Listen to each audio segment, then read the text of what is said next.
strongly about it, they should be the one to do it. Let's take one more phone call. Hey, you are on the air. How are you? Oh, hello? Knock, knock. Who's there? Hey, this is Ron. Hi, Ron. Knock, knock. Is Ron there? Ron, this is Ron. He's teasing you, Ron. Good morning, good morning. Ron, why do you fall for that? You've been around the block about 150 million times. Yeah, well, I went around the block a number of years ago, but what I'm really calling about this morning, first of all, good morning to both of you. Hi.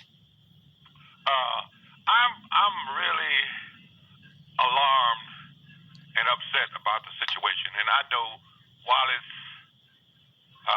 Broadnax.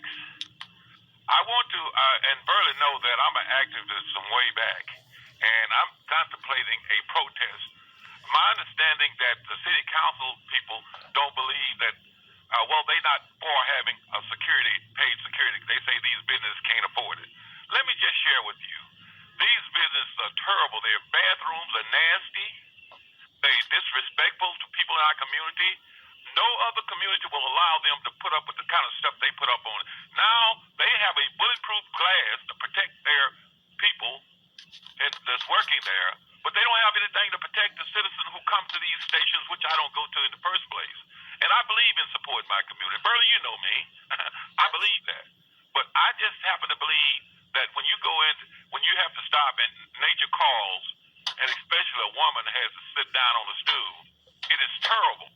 You know, men don't have to do that. I'll tell you a little secret. Most women won't sit on a stool in a public bathroom. Okay. So I'm just simply saying. Hey, Ron, don't go with that visual in your head right now.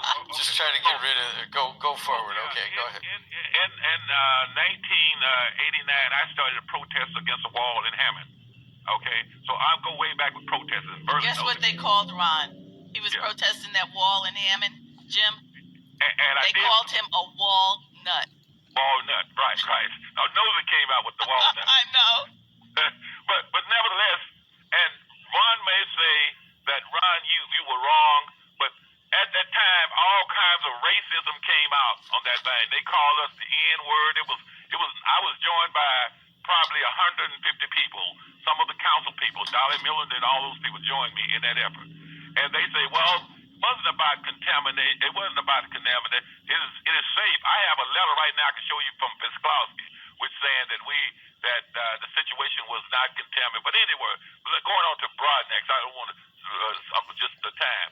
So I've talked to people in the city council, and apparently this thing is not going to go with they saying that these businesses. I told you that the council was not going to support it. Yeah, they are not supporting it. Okay, the mayor is right in calling for that, but the rationale here being that, well, they'll have to pack up and go because they can't afford it. Let me just tell you, I'm not talking about from dusk to dawn. I'm talking about in the evening. They pellet poisons around this station. These people who poison, meaning narcotics. They pellet poison. There's all kinds of things going on. It's unsafe. But we shouldn't have to use Wallace Broadnax in this situation. I've been upset about this for some time, because all lives are precious in my sight. And I am contemplating talking to the council. I'm going to talk to them first. If they don't, I think I don't have to get on the property of that station, but I will be across the street asking people not to do business with them. And we could take care of that right now and then, and they won't have to do that. So if they want to pack up and leave, let them go. We got too many of them anyway here in this community who are absolutely filthy places, doing nothing, unsafe for people. So I'm thinking about within the next 30 days calling on a protest. All right, Ron. When this came out, I'm all with you. Wallace Broadnax, well-known, a great man in the region and doing, just living a good man's life. And if you guys don't know what we're talking about, on June 26th, Wallace went for a paper at 22nd and Grant, and the police say that he got killed by a 14 and a 15-year-old, if I'm not mistaken. And he was just getting there. He was actually just in his car and backing away from the kids, and they shot through him and didn't take anything, according to the police. And Wallace, of course, is in the Indiana Basketball Hall of Fame and was a Gary firefighter. And one of the ordinance we're talking about is a movement to create the Wallace-Broadnax ordinance that would require certain gas stations to have security overnight. Now, I got to tell you, Ron, at the time I brought that up, that there's a give and take on this, and that if you do require that, it's going to be very hard to find all these people, and you are going to force some of those gas stations out of Gary. And I mean, that's just the reality of that situation. I'm all for security, and I'm all for honoring Wallace, but there is an economic part to this issue. And I understand. I truly understand that. I understand in terms of, like I indicated, I am a big supporter of business here locally and otherwise. But however, the type of business they do in our community, they're unwelcome as far as I'm concerned. Because first of all, there may be as high as 30 or 40 of these little stations. They got one going up on 21st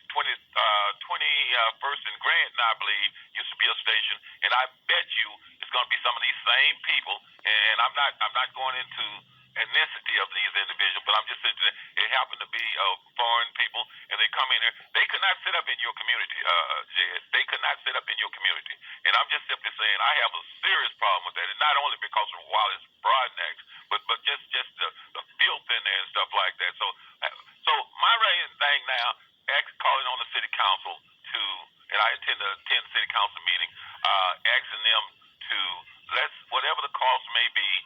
These people, they come in and they making plenty of money. Burley, you know, this friend of mine used to own this station on 15th and Chase.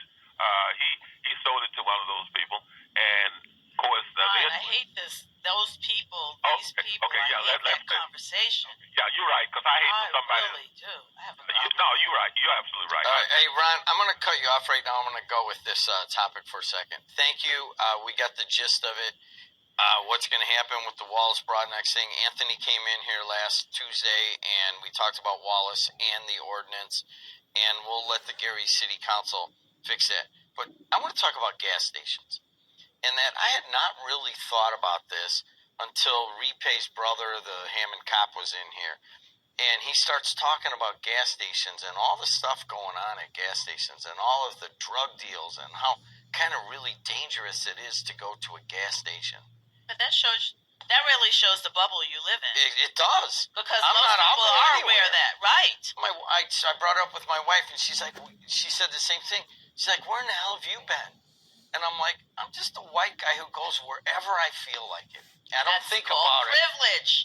Whatever you want to call it. Exactly. Because you don't have to spend your life worrying about stuff like that. You know that gas station at 22nd and Grant? I go there. I've been there when I pick up my wife, and I'm a little low. I'll pull in any gas station, anytime, anywhere, and not think twice about it. But then you could go right across the street to the Fresh County Market. There's a gas station there. It's probably a safer location right on the other side of 25th Avenue and Grand Street versus stopping at that gas station. It's just about awareness. You know, people say, "Are you afraid to drive through Chicago?" Well, it's just about awareness. But why would I have to do that, Verley? I ride my bike. I go down to downtown Gary. I go see my wife, and I'll ride and stop in, and and she's like, "Dude, what are you doing?" I go, I came down. I'm going to downtown Gary. Yeah. First, I'm going to Reef Riley to meet my good buddy Jim Wiseman, and then I'm heading over to 5th and Broadway. So, am I afraid to